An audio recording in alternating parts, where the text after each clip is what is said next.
साथियों, आज राजस्थान में जो घटनाक्रम हुआ वो आप सब ने देखा और आप सब इस बात को जानते हो कि राजस्थान में आज से 29 दिन के बाद चुनाव है विधानसभा के। विधानसभा का चुनाव घोषित हो चुका है। आचार संहिता राजस्थान में और अन्य राज्यों में लग चुकी है और आज ही के दिन भारत सरकार की जो एजेंसीज़ हैं उन्होंने जो कार्रवाई करी है जयपुर में और अन्य शहरों के अंदर, उन कार्रवाइयों की जो टाइमिंग है, जो उद्देश्य है और जो इंटेंट है वो पूर्ण रूप से संदिग्ध है। और ये मैं इसलिए कह रहा हूँ कि जो एजेंसीज भारत सरकार की हैं उनका दुरुपयोग लगातार हो रहा है, ये अब जग जाहिर हो चुका है।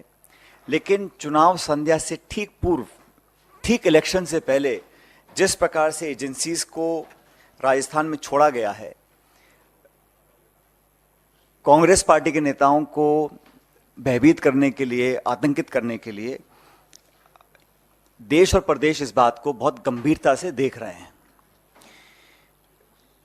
कांग्रेस पार्टी करप्शन के खिलाफ है, भ्रष्टाचार के खिलाफ है। अगर कोई भी निष्पक्ष जांच होती है और कोई सबूत प्रमाण के साथ संदिग्ध पाया जाता है, उस पर कार्रवाई हो, इसके पक्ष में हम लोग हैं। लेकिन इलेक्शन में अपनी हार देखते हुए अगर भारत सरकार इस बात को समझ गई है कि वहां बीजेपी चुनाव हार रही है और फिर नेताओं को स्पेसिफिकली टारगेट कर बिना सबूत और तथ्य के कांग्रेस पार्टी के अध्यक्ष को जिस प्रकार से उनके अगर रेड डाली गई, उनको कोई समन नहीं, कोई बुलावा नहीं, कोई सबूत नहीं, और इस प्रकार की जो रेड डाली गई है वो सिर्फ एक संकेत देने के लिए दी गई है, मैसेज देने के लिए दी गई है कि अगर हम पॉलिटिकली कमजोर पड़ेंगे तो हमारा साथ देने के लिए नाना प्रकार की जो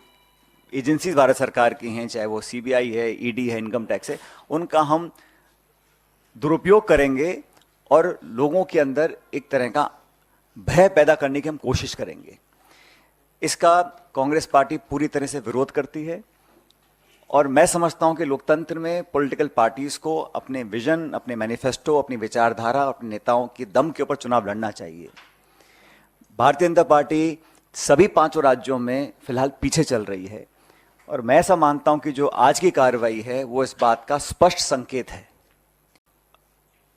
मुख्यमंत्री जी के बेटे वैभव गहलोत को जो समन दिया गया है वो भी आप जानते हैं। उन्होंने खुद कहा, वैभव ने, कि ये 12 साल पुराना कोई प्रकरण था और पोलिंग डेट अनाउंस होने के बाद अचानक से समन भेजा जाना,